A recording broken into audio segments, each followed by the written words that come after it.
Hello, everyone, and welcome to the last CANNAtalk session of 2024. Before we get going, I would like to take the opportunity to thank Canna for organizing these events, being the leaders in education, and supporting and developing our industry. Before we get going, a little bit of housekeeping. This is an interactive session. We highly encourage our listeners to submit questions that we'll take as the session is ongoing.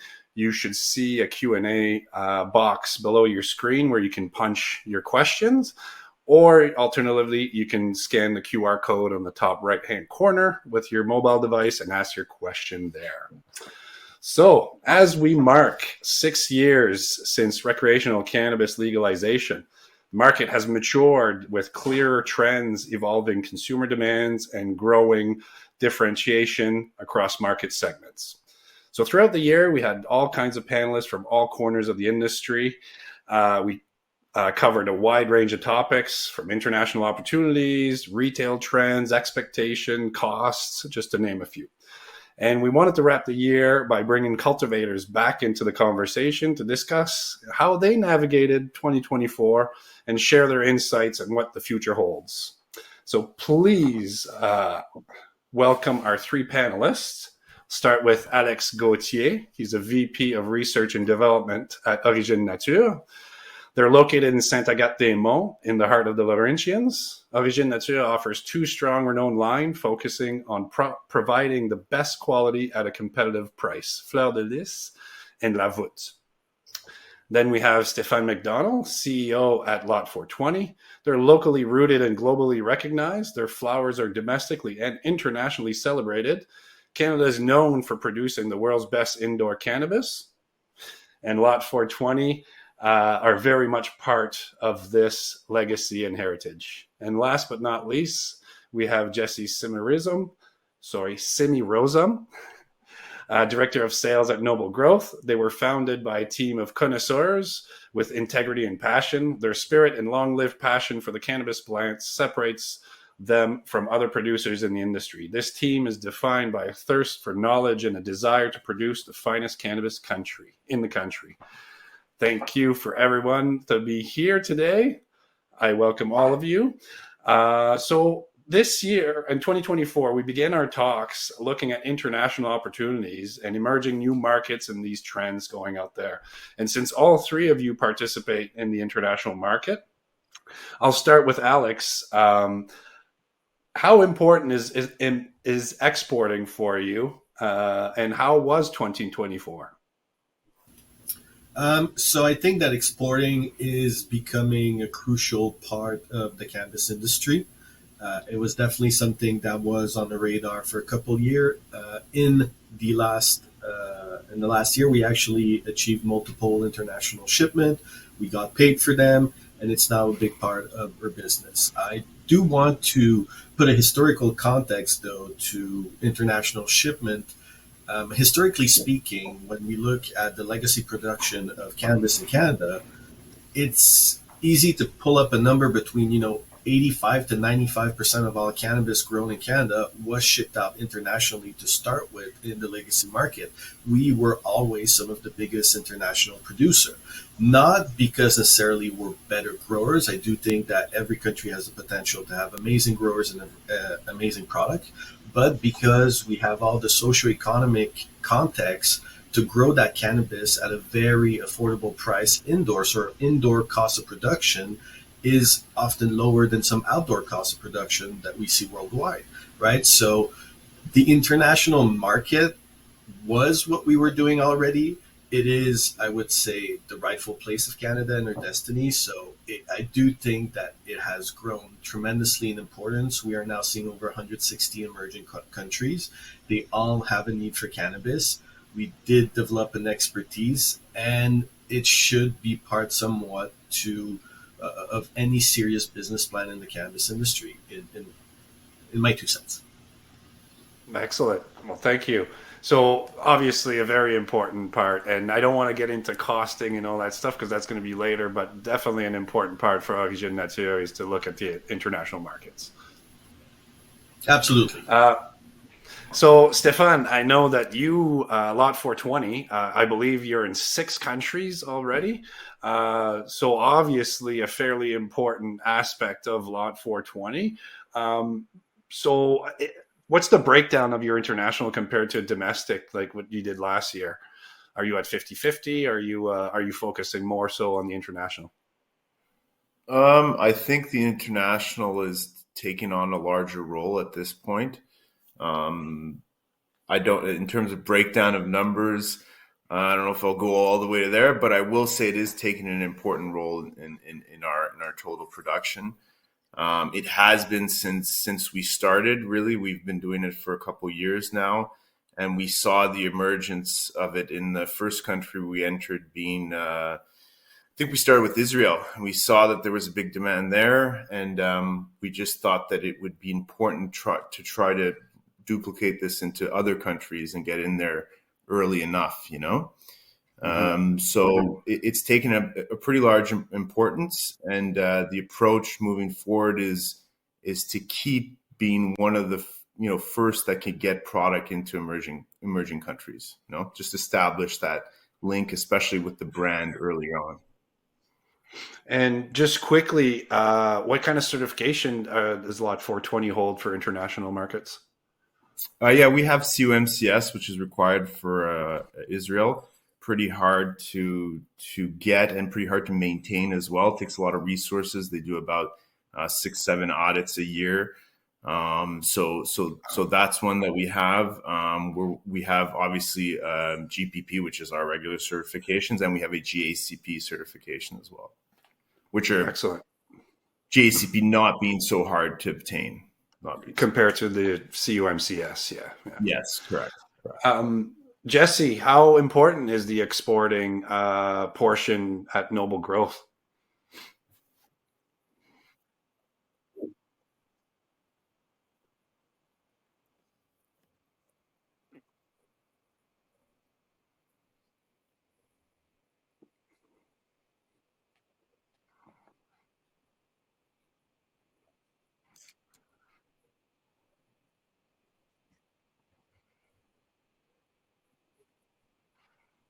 Place. So we can kind of kick off next year going full tilt. Okay, and same question: what kind of certification do you hold, and what do you anticipate for 2025? Stefan mentioned that he's going to be attacking all new emerging markets. So yeah.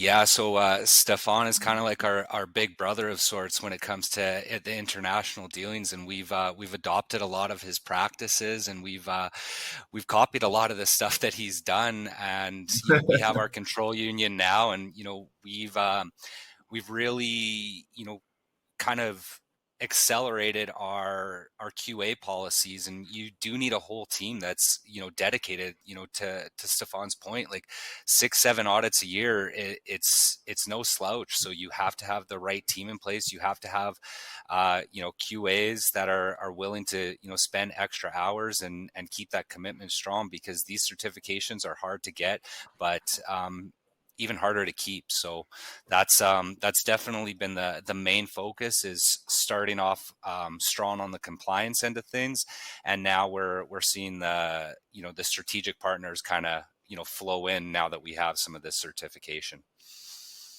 Excellent.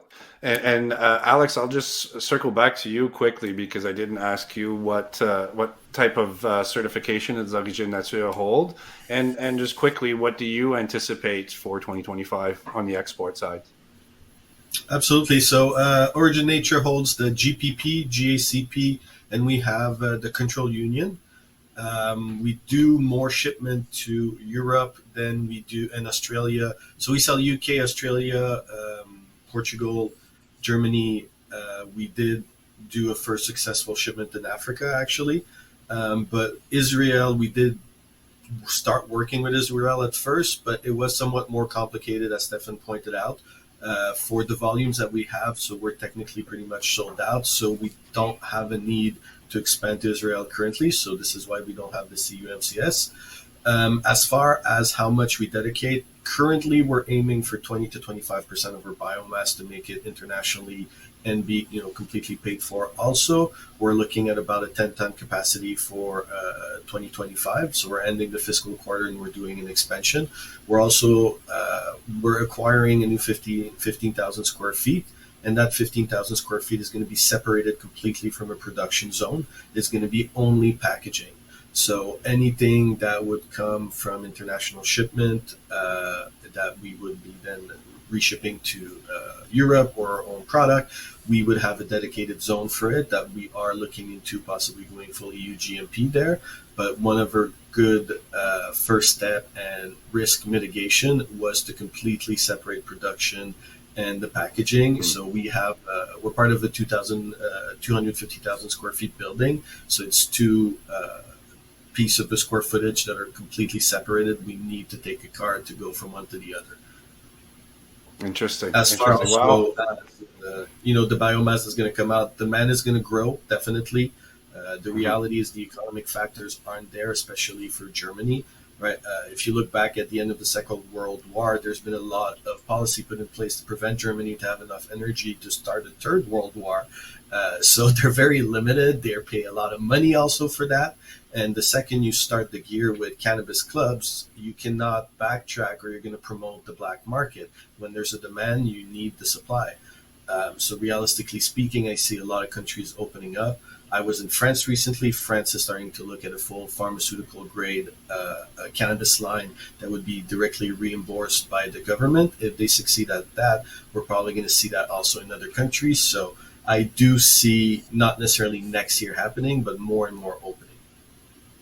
Wow, excellent. Thank you for that. So all three hold GACP, two of you have COMCS. Origine Nature, you could probably get the COMCS. You've decided to look at it financially speaking. So yes, certification is definitely important when you're looking at international.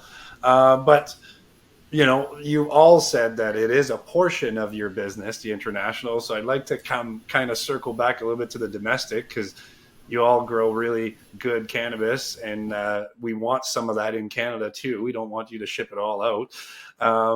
But there was an interesting, we had a panel back in February, and David Brown from StratCan had mentioned that he was seeing a trend happening of increased demand for infused products and pre-rolls. And we later saw that this summer. It came out, there was reports that came out saying that the pre-roll market has surpassed the dried flower. So big question here. I'll start with Stefan. Did you anticipate or see this coming, this big shift from dried flower to the pre-roll and the infused pre-roll? So more of a value flower compared to a top-tiered flower. And did you address that in this shift? Did you anticipate and did you address this shift in the trends happening? Well, we always had a couple pre-rolls out. The shift, I don't think I saw it that fast, to be honest with you. I think it came probably faster than I would have thought. But it is there. We now have about 3 SKUs in pre-rolls. I don't have any in Quebec, which is a real shame. We did prior, but Quebec sometimes works that way, where you get something and it's not given, so they can take it away. Yeah, I mean, I don't think I saw it this fastly coming, to be honest with you. And I think it's moving forward. We're obviously trying to submit new SKUs for different formats. I think that's a big one. Everyone wants way different formats. So yeah, we're on it. We're trying to get into it as much as we can. But yeah, I didn't see this shift coming that fast. That's for sure. And so if we're talking about technically 2 different kinds of flower, right? Like you have a premium top end flower, and then you're going to the pre-rolls. There's different flower costs that come into play. So did this affect your actual production, your cultivation? Did you have to look at that to look and say, oh, geez? Well, we're always kind of separating our lots adequately. So like when we'll sell flower, we've got large, medium, smalls, and that's like proportionate across the board. So let's say, I don't know, 30 large, let's say 40% large, 30% medium, and then 20% smalls, and those are within a certain range of no lesser than 1 inch, let's say, or no lesser than 3/4 of an inch. So you've always got an excess, which means that we always have an excess of smalls. And those can always be converted into other formats, albeit pre-rolls or be it hash. Hash for us is one that's really, I think for the Quebec market, that's the one that I would be more willing to put my smalls in than I would into pre-rolls. But the pre-rolls is huge. Man, it just takes time to develop SKUs, and you don't always get accepted what you want. So that's how it goes. Interesting. So, Alex, did that come as a surprise with you guys? This shift in the demand of, I hate to say it, it's not demand of quality, but demand of different segment, I guess, within the pre-rolls. Did you guys feel that at Origine Nature? So, I always thought it would happen. Always knew it would happen to some extent. I didn't think it would happen this fast. But I compare it a little bit to cigarette, right? You go to Europe, people still walking around with their rolling tobacco pouch and they're rolling their own cigarette. You never or rarely see that in North America, right? So it's the same concept with flowers. Flowers are nice, but they're inconvenient, right? Like you need to carry your jar, you need to carry your papers, you need your grinder, and you need to do it where there's not too much wind and this and that. So we're in a world where people like convenience. Right, we used to do that because people weren't selling pre-rolls on the black market, I guess. So we did acquire a pre-roll machine. I'm strongly positioning, right, like that we absolutely need to develop a perfect pre-roll. The consumption experience right now is the race. I think the perfect pre-rolls are very rare, right? But the ones that are smoking properly and are consistent, even if the dried flower in it isn't that good, are absolutely making a killing. Same thing, we took out our value ounce at $115 for the ounce in the project of the SQDC to convert more people from the black market to legal market.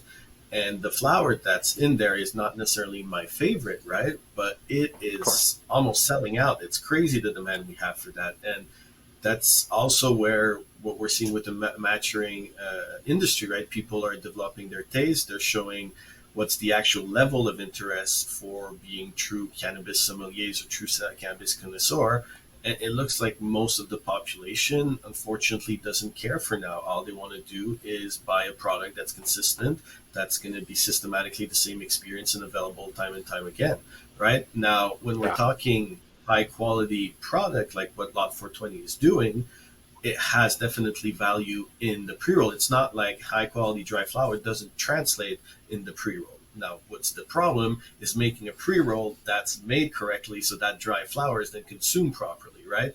So getting to that, even the Americans, you go to California, I just came back from Vegas, most of the pre-rolls sucked, right? Like there's really an art to doing perfect pre-rolls. So yes, also all my market research in the stats are showing that infused pre-roll are even taking over normal pre-rolls. So we're really in that consumption era where people want it quickly, affordable, and it looks like the highest dosage possible in the shortest amount of time. Right? So I'm I add something on my last Go thing. ahead. I just want to say, like, for when I said there's a grading system, so I'll give you an idea. Like if I'm putting in smalls, anything that's under like, half an inch or an inch into pre-rolls, it's essentially the same quality, right? It comes off the same plant. It's just a lower bud structure. But what I mean by that is the only thing changes possibly the THC. You might be getting a lower THC because, you're on the buds are smaller, lower buds, but you're not, the product essentially is the same. So I think more of the thing is we can't offer that many products of our own to the market because we just don't have that much available. So, that was more to point out the quality aspect of it. Yeah, and that's why I don't like to say difference in quality when I'm talking about market segments, because quality is in the eye of the beholder. So somebody that wants to buy a value ounce, that's the quality they're looking for. So to them, it's the quality. So we can't say it's better, good, poor quality. It depends what the user is asking for. And I Correct. really want to highlight, Alex, you mentioned that, the sommeliers of the industry, and I can be very snobby when it comes to cannabis. We're not the ones that is driving the majority of the market share. The market share is asking for, you said it, ease of use and value for the THC component and on that. So, but quickly, I'd like to circle to Jesse to find out, like Noble Growth, what's, so again, on this pre-roll and this value ounce kind of deal and infused pre-roll, did this come as a surprise to you guys? And what did you do throughout the year to kind of maybe shift? Pre-rolls have always been a pretty big segment for our sales. It was actually a category manager at the AGLC that told me here in Alberta, we actually consume more pre-rolls here in this province than anywhere else in Canada. So, that was something that was kind of a catalyst to drive our pre-roll production up, and we've definitely adopted pre-rolls as a big portion of our business model. We haven't jumped too much into the infused pre-rolls. Once upon a time, we did have a keef infused blunt, but other than kind of the spray and distillate and rolling in keef, our R&D team is very small. So, once again, that's going to be baby steps to kind of get to those things. For right now, we concentrate on our genetics kind of doing the talking for us. So that's kind of our major focus is, keep on growing amazing flower. And, to Stefan's point, like, use your smalls to mill that up into pre-rolls. And that seems to be working out really well for us. But different formats is something that we're going to look to here in 2025, and ideally, hopefully have something infused by the end of the year. Awesome. I really like one of your comments. So Stefan and Alex both said that they got caught off a little bit by surprise on that trend that came up quite fast. And then you said that the AGLC gave you a heads up. So we had a talk all about data this year and the importance of data and how do you access market data and consumer data. And there's a really big disconnect there.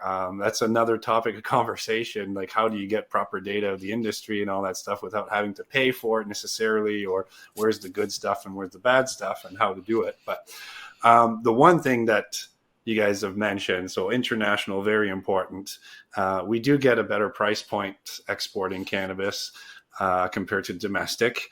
But then we throw in the value brands and the pre-rolls that are coming into a higher trend. We did talk a lot throughout the year about cost, whether it was from cultivators or processors and all that. It always came around cost, whose hand is in the cookie jar first. So where should a producer be in their cost of production? It's a big loaded question.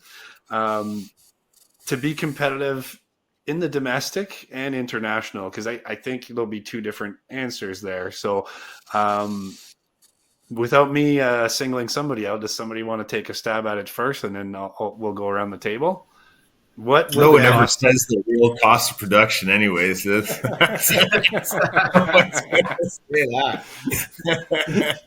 But I personally would say if you're a micro, you could probably hold it to around the dollar to $1.50 is definitely where you got to be. If you're a mid-size LP or around that $2, anywhere from $1.50 to $2, that's, if you're higher than $2, it's going to be an issue. I would say that would be my take on it.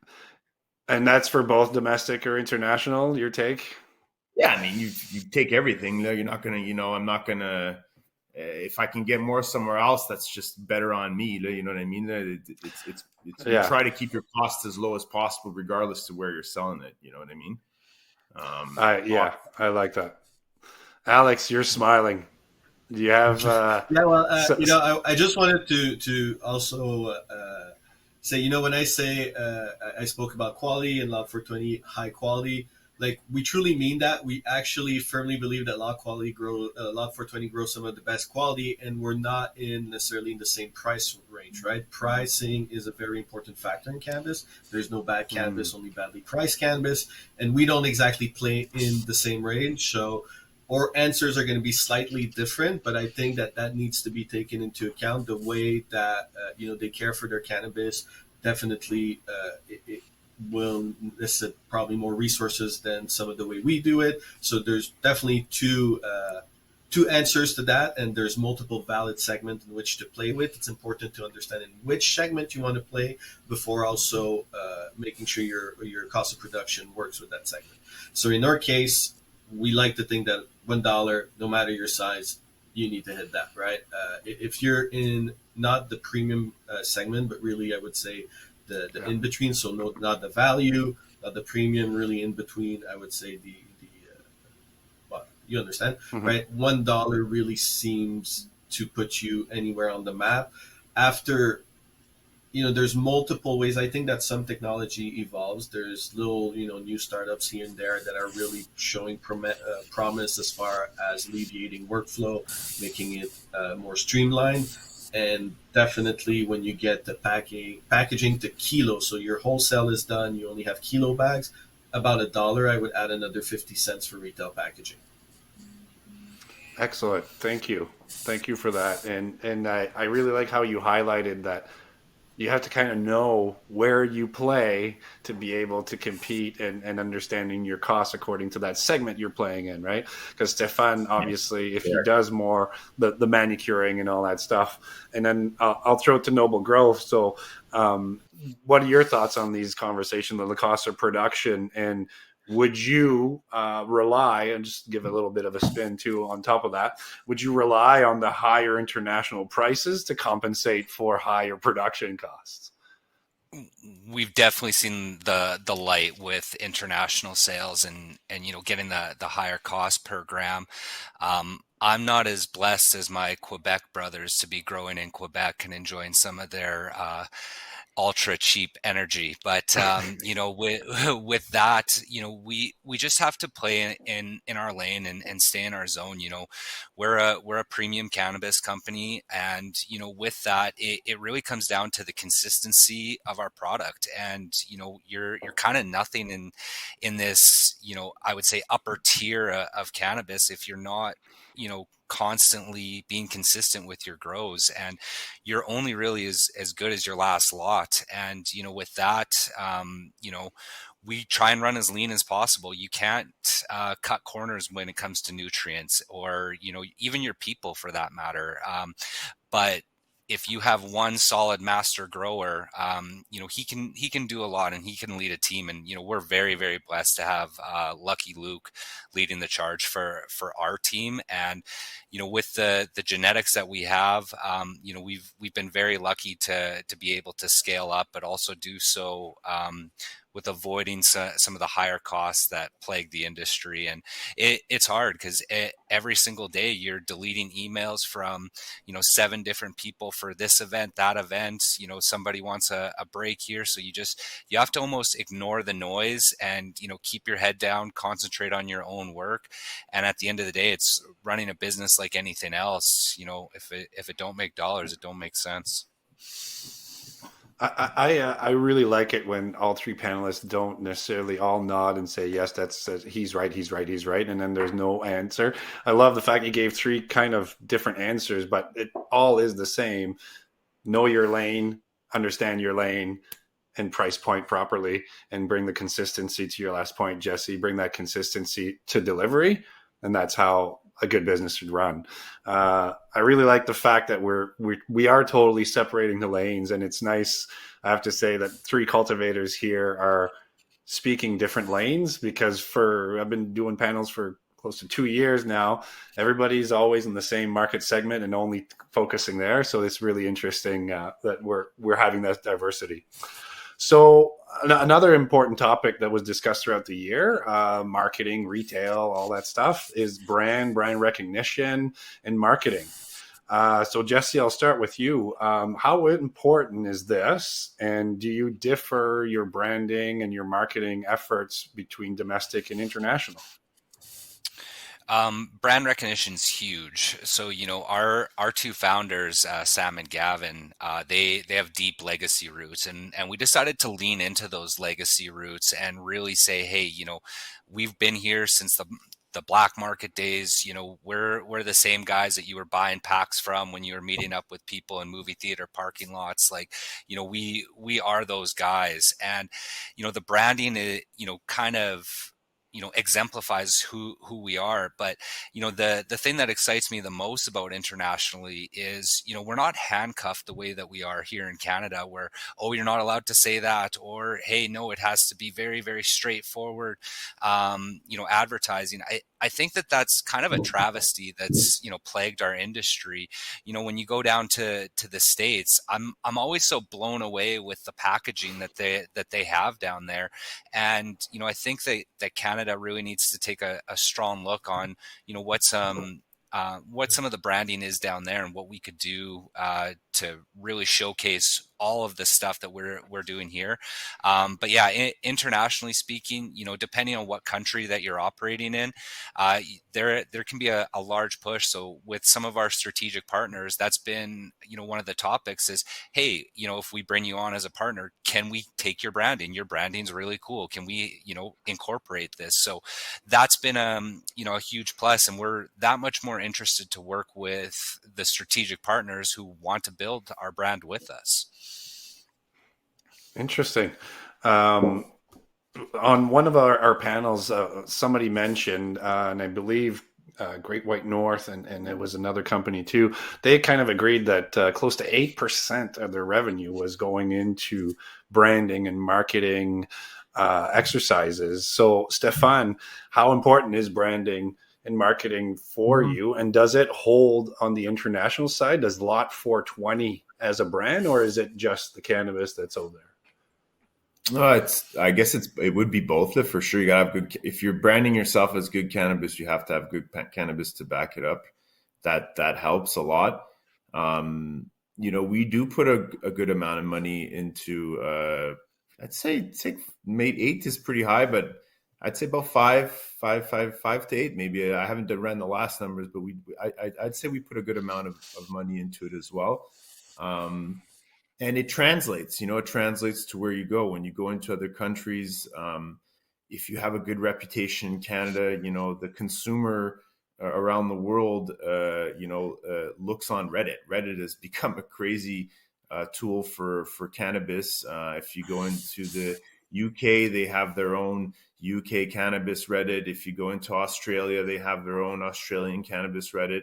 And those guys will, as consumers, they will first go on to the Canadian cannabis Reddit and verify if what you're claiming as a premium product, or as a good product at least, if that's true. So they'll really look into those things. They'll go on your website. They'll interact with you a lot on social media. Like we do, we have a lot of people who hit us up on social media from many different countries asking us questions. So I think the fact that the brand is has been first put here into Canada, we've made an emphasis on having a good brand, a relatable brand for our premium product, and then that translates into every other country you try to go into. So yeah, it's very important, very important. Mm-hmm. And finally, Alex, I know that you guys, you're very active on social media. Congratulations on that. It seems to be working very well for Origin Nature. And I know you do quite a bit of promotion for your domestic markets. Are you spending as much energy, time, efforts to keep your Origin Nature brand on the international level? First and foremost, we only sell in Quebec, so we don't do any promotions or marketing. What I do would be separated from the company in itself. I'm an individual, right? Okay. But no, I never promote the product in itself, right? You don't see me posting your finished product or saying to go buy your cannabis at all. I do what we like to do, and whether what we're geared towards and making us known for everything that's good that we do. So we do a lot of education. We're gonna publish when we win something like 21st greatest place to work in Canada. All the awards, all the participation we do. We're going to invest in some conference for networking events because we firmly believe in finding the right partners. But internationally, currently, our brand is not there. We're selling our dried flower, and it's being resold through our partners, so under their license. Currently, so we're not fans of the pay-to-play model that exists in multiple provinces in Canada. It's completely ridiculous. A lot of influencers we encounter till now in the international are actually looking for a paycheck. So we also, it's not part of our model to pay to play. We do believe that the best marketing is what comes out of the bag, right? So when you open the bag, the smell, and then, when people, let's say, consume it with other friends, well, people are going to want to buy that same cannabis. And when they do, that what's in their bag is the same thing as what they first saw. Right, there's a lot of that's been an issue. Do you find one lot, their friends goes to buy it, and then it's not all the same product. So being very consistent in our production has been the best marketing tool in itself. And even when we talk about the Americans, and so I just again came back from Vegas and California and Planet 13 and all of that.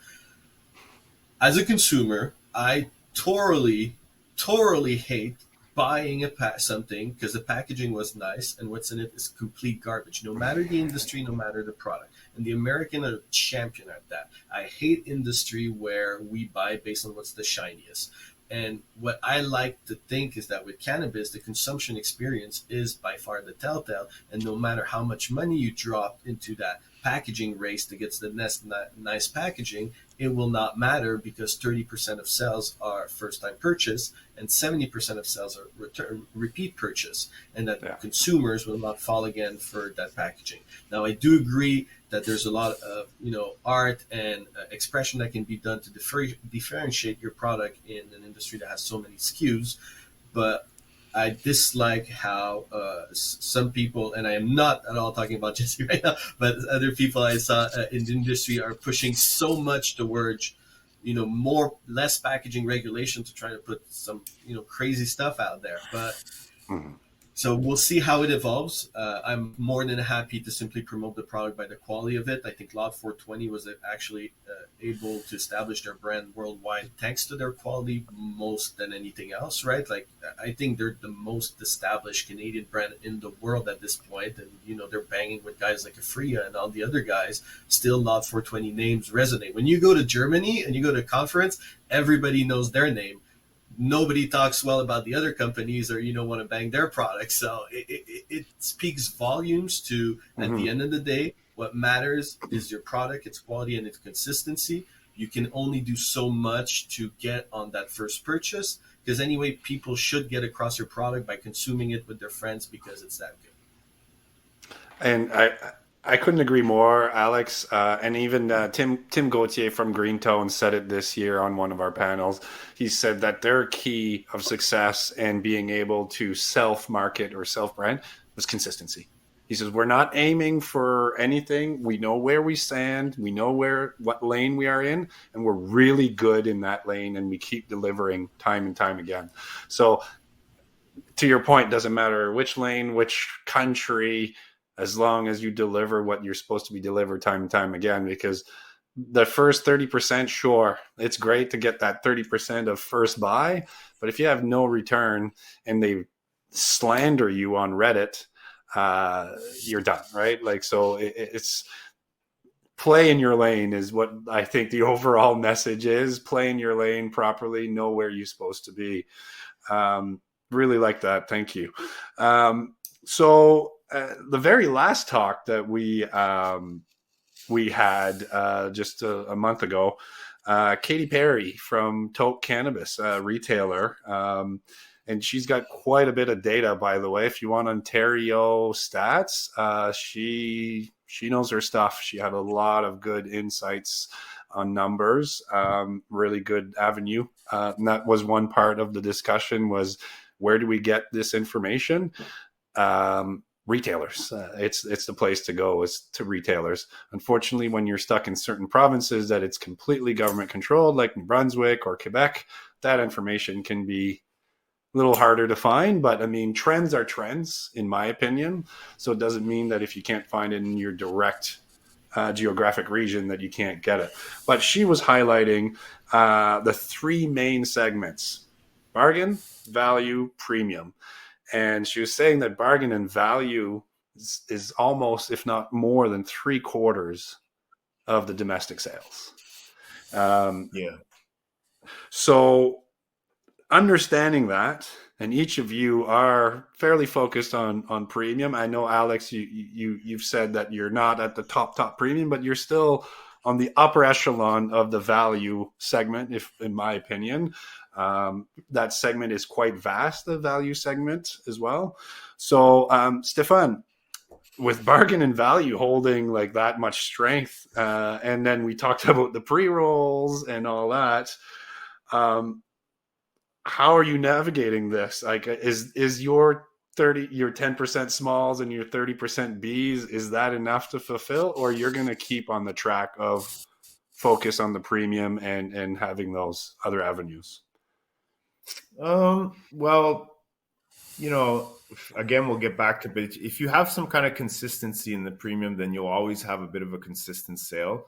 The volumes will fluctuate, meaning you might get good volumes in the beginning, they'll die off, and then they'll stabilize. So you kind of look for some kind of a stability there for certain SKUs, and those will continue if you consistently bring the good product that people want.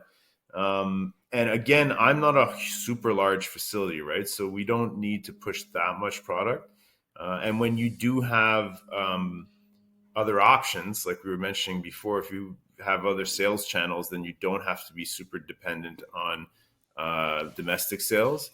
Albeit, we don't want to lose our domestic sales either. So we have tried to introduce different segments. Like we have a brand called Grayscales, which is I'd say in the mid-range segment.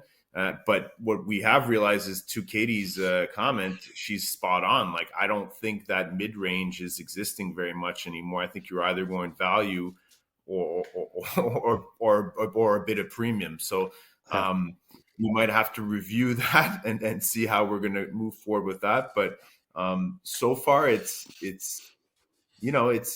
proven to be a bit more challenging in the Canadian market for the premium segment. That's for sure. But you got to diversify, have to have new products, and bring out different segments, and just try to be able to diversify your product in different segments for sure. Mm-hmm, mm-hmm.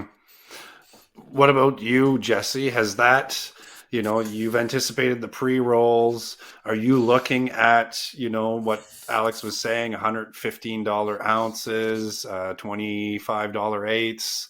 Is that something, a market that is climbing? Is that something that you will see? And I'd love to say we could hop on a value line, but once again, we're a smaller producer too, so we really just have to focus in on ensuring that our quality's always high, that we are still being innovative, whether it's pheno hunting, whether it's adding concentrates like shatter to the mix. So I wouldn't anticipate us ever going necessarily to a true value line. There's definitely a few SKUs that we have that I would say are probably on a mid-range price point, but as far as dropping down to the high value stuff, we couldn't swing it even if we wanted to. Being a specialty indoor grow, with our nutrients, it gets really hard to remain competitive in that market. So I think that we just have to do what we're doing well, and that's growing great cannabis and providing that all around experience wherever we can. We recently started a medical platform that's going to be released here in January.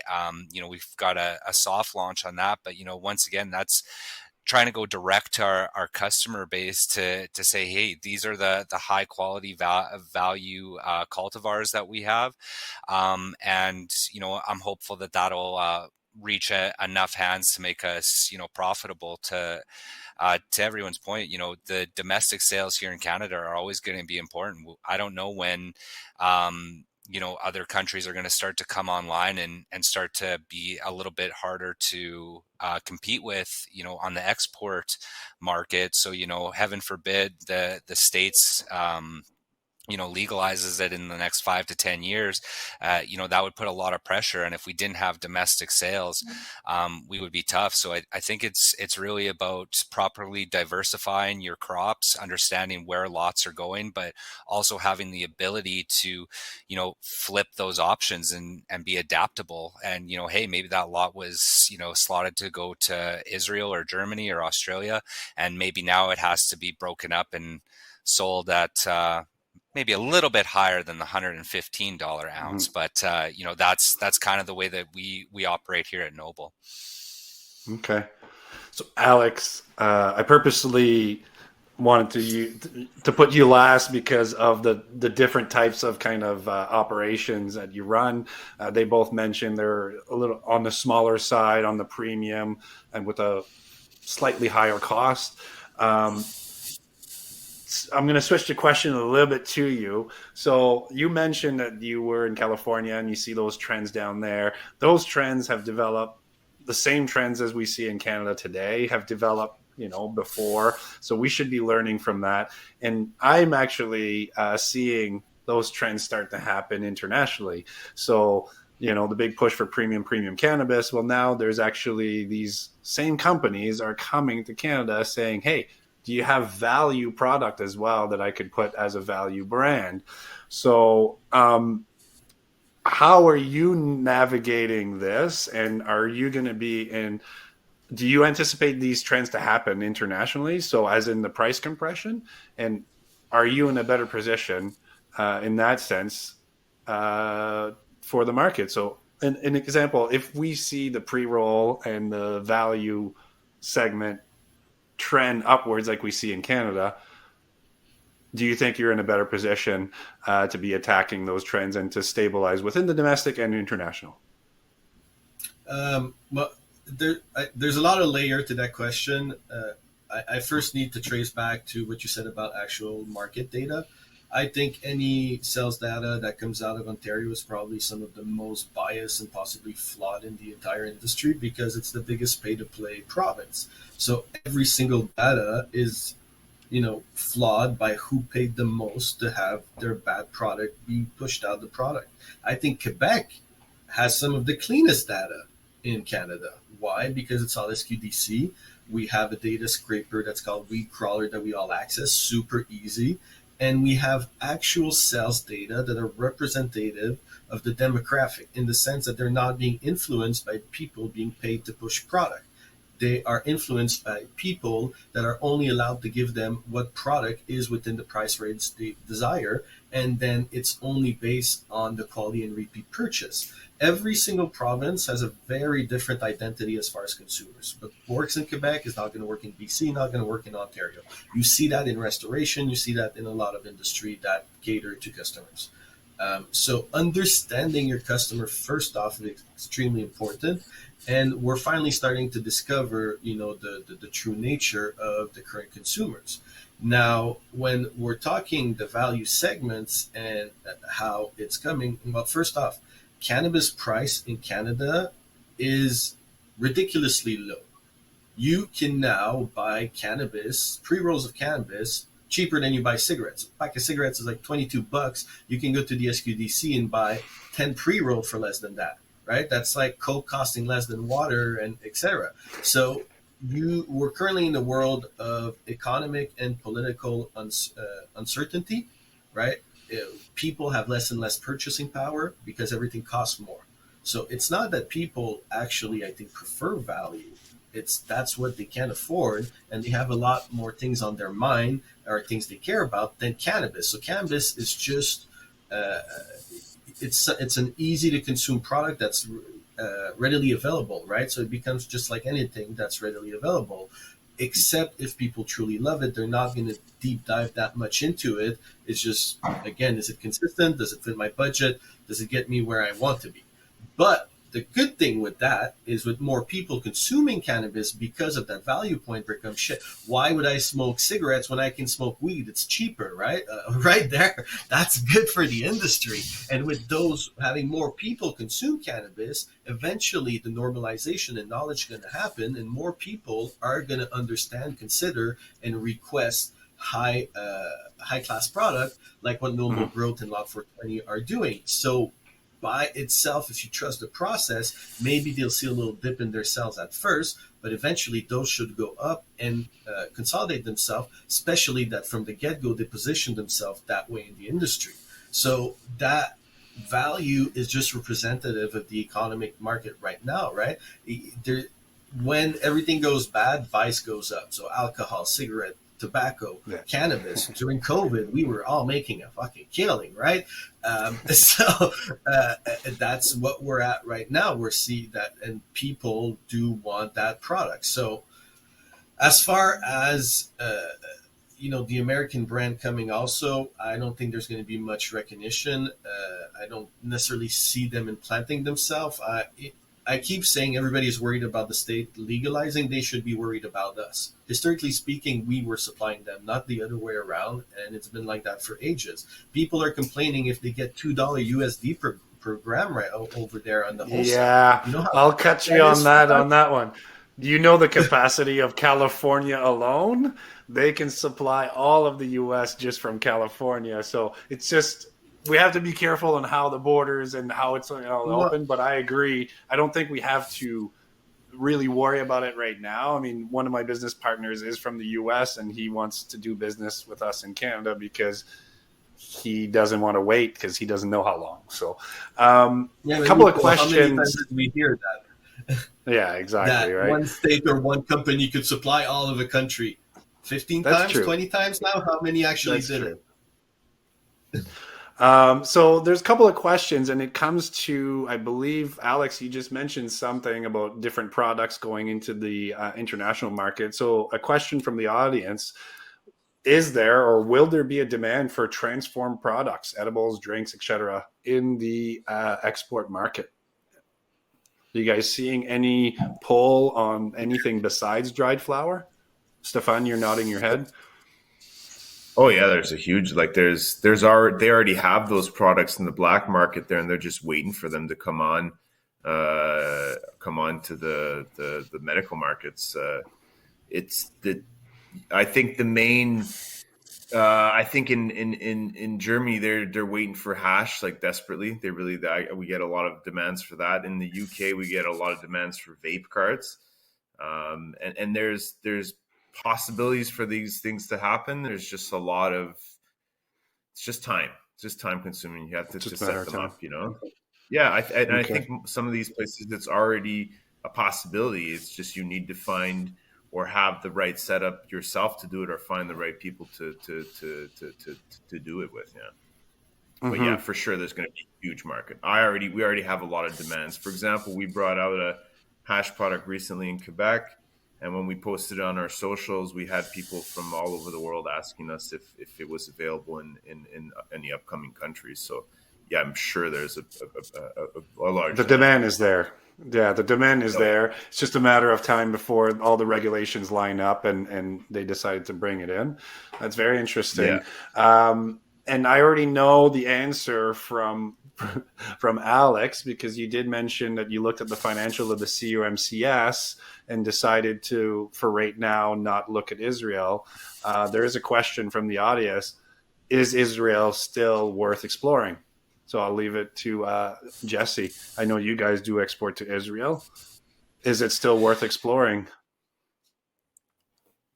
Yes, if you have the right partnership, I guess is kind of the short answer to that.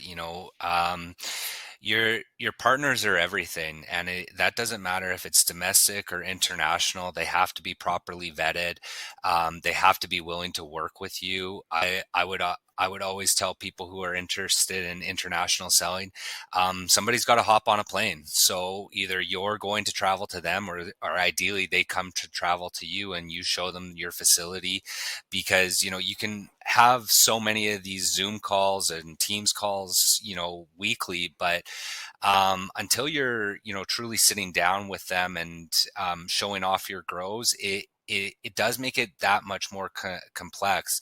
There's a lot of noise right now around Israel, whether it be the war, the tariffs. But once again, if you have the right partnerships in place, I think that it's very, very advantageous to work in that country. So, from our standpoint, this year, I would definitely say, yeah, we're full bore. We completely plan on being there, but it doesn't make sense necessarily for all people and all producers, because it is a small country, and there's only so much weed that can get imported in there. So that would be what I would have to say on that. Okay. Thank you. And I assume that's why they were asking the question, because of the comment earlier, and again, the tariffs, the wars. And so thank you for clearing that up. Stefan, another question from the audience. How is Flodega, your Lot 420 medical platform, been going? Worth having a medical platform for own products? Oh, yeah, good question. I guess that would have gone into diversification of the markets. You and domestically, you want to maintain a presence domestically. Is it worth doing? For sure. I would say it is worth doing. How is it going? It's going well, actually. Surprisingly, not too bad. It's a process. It's something that accumulates. You're not going, unless you buy a patient list or have a patient list, or do a merger with someone who already has patients, then you're basically building your own clientele. If you have people on social media already or a certain following, then you can start with that, and it does yield a certain amount of patients to begin with, and then you just have to engage with them, give them good product, give them good deals, provide them with things that you don't necessarily have on the domestic market, and just engage with them really, really well as you can, and build on it. You just really have to build on it. So I think as time goes by, it's something that will compile very nicely, in terms of something that's like a kind of like a get rich quick, or like you're gonna sell a bunch of kilograms right away. That's not the factor. You're gonna do well, and then you're gonna continue.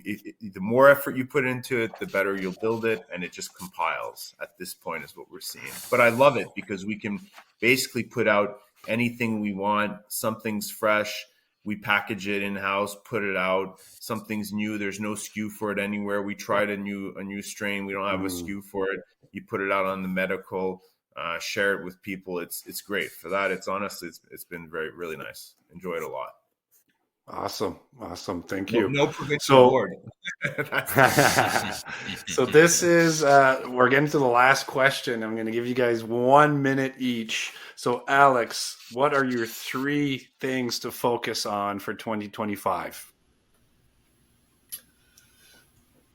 So definitely our new packaging expansion. The team. So the team is always something that we focus on. Having the right people at the right place is always a team priority. And I would say pre-rolls. Interesting. Jesse, 3 key focus things for 2025.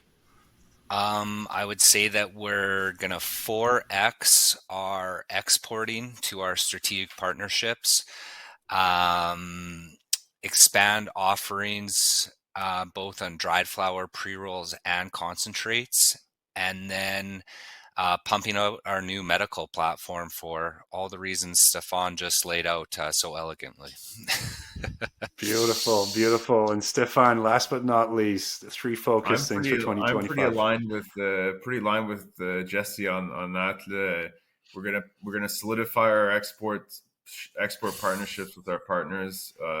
Just build on that some more, and new places. We want to get into new places as well. So just develop that as much as we can.